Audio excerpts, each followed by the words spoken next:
எல்லாருக்கும் வணக்கங்க. சாதம் மீந்தா தாளிப்போம், இட்லி மீந்தா தாளிப்போம், சப்பாத்தி மீந்தா தாளிப்போம்.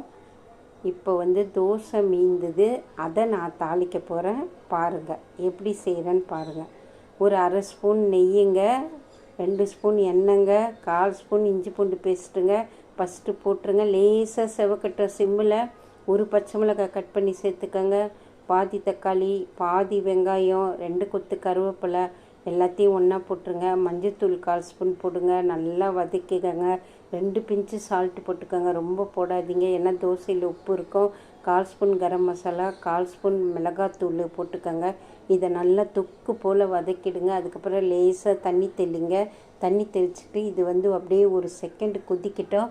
நல்லா கொதித்த உடனே அந்த பச்சை ஸ்மெல் போன உடனே இந்த தோசை கட் பண்ணதை அதோடு சேர்த்துக்கங்க.